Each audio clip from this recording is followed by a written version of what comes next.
বিষয়বস্তু হচ্ছে মাথুর বিরহ। রাধারানী সখীদেরকে নিয়ে বলছে, ওরে ললিতা, ওরে বিশাখা, আমি গোবিন্দের সঙ্গে প্রেম করেছিলাম। সেই প্রেমের কেবল অঙ্কুর হয়েছিল, কিন্তু পত্র বিকাশ হলো না।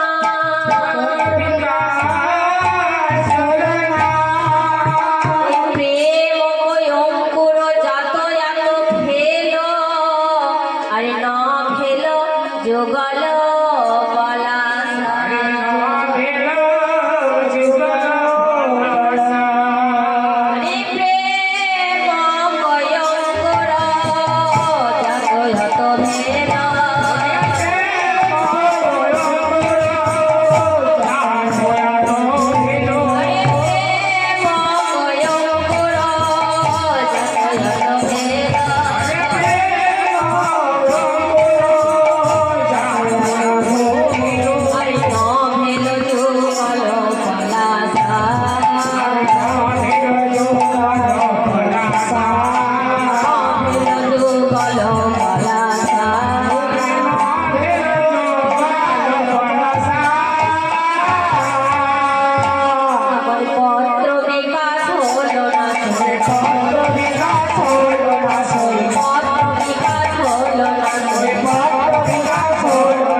কিন্তু পত্র বিকাশ হলো না।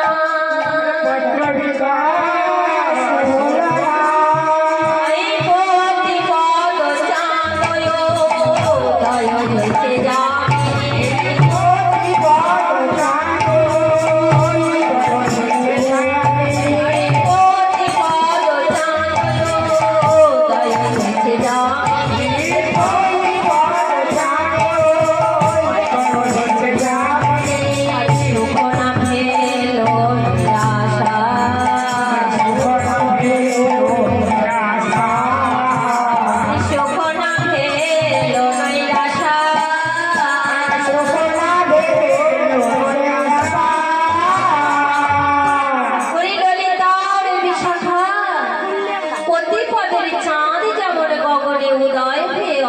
যায়, তেমনি আমি গোবিন্দের সঙ্গে প্রেম করেছিলাম বটে, কিন্তু আমার কোনো কথা বলা হলো না। কথা বলা হলো না। এই অববোধ কিছুর মাথায় সে আমার ছড়ি রহমথরা, সে আমায় ছেড়ে চলে গেল, আমায় ছেড়ে চলে গেল, আমায় ছেড়ে চলে গেল, আমায় ছেড়ে চলে গেল, সদাই মাথায় নিঠুর হয়ে আমায় ছেড়ে চলে গেল, সদাই মাথায় নিঠুর হয়ে আমায় ছেড়ে চলে গেল, সদাই মাথায় নিঠুর হয়ে আমায় ছেড়ে চলে গেল, সদাই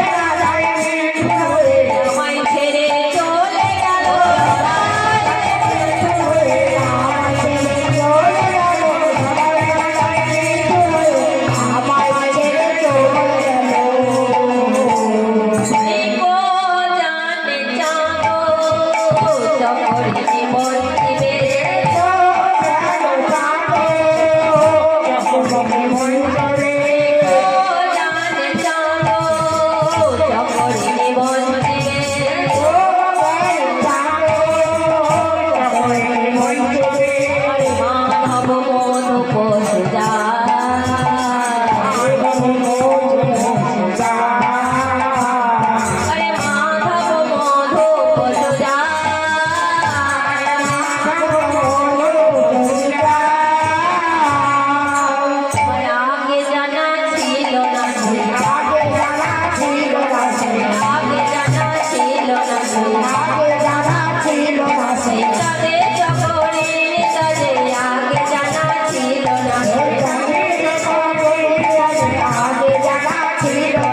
বিশাখা বিধাতা সকলের বিধান জানে, বিধাতাই আমার বিধান জানে না, বিধান জানে না। তোরে ললিতা ওরে বিশাখারে তোদের সঙ্গে বসে বসে দুটো আরে কথা কহিব, কিন্তু এই পাপ পরাণে আমার ওই আরে কথা আসে না ওই আরে কথা আসে না ওই আরে কথা আসে না ওই আরে কথা আসে না ওই সদাই কালো কালো করে আরে কথা আসে না ওই সদাই কালো কালো করে আরে কথা আসে না ওই সদাই কালো কালো ধরে আরে কথা আসে না ওই সদাই কালো কালো ধরে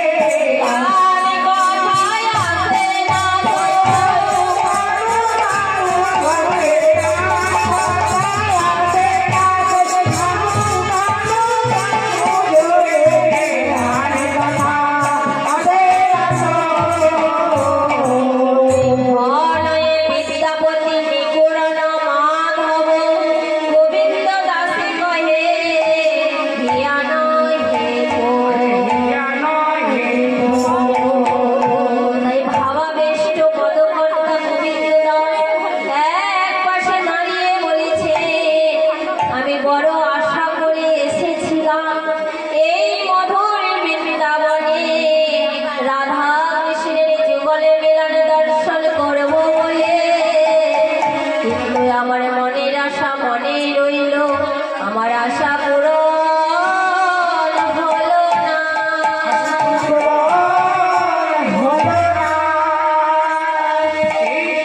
তাই রাধারানী ললিতা বিশাখাকে বলেছে, ওরে ললিতা ওরে বিশাখা আমার প্রাণবধূ এই মাধবী কলায় সদাই সর্বদাই ধ্যান করে বসে থাকতে, দেখ দেখ আজ এই মাধবী কলা শূন্য করে আজ আমার প্রাণবধূ চলে গিয়েছে।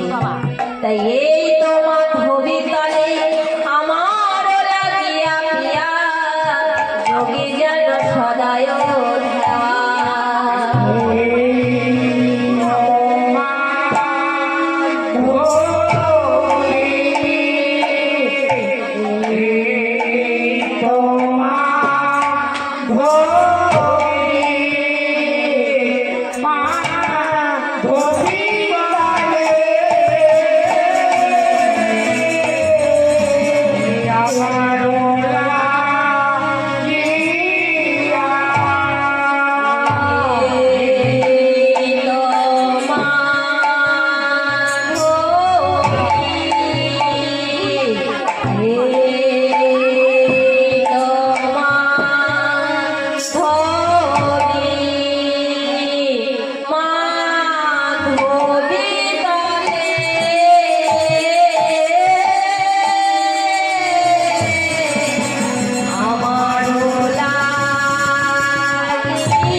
কোনো যুগে সুখ পেল না, কোনো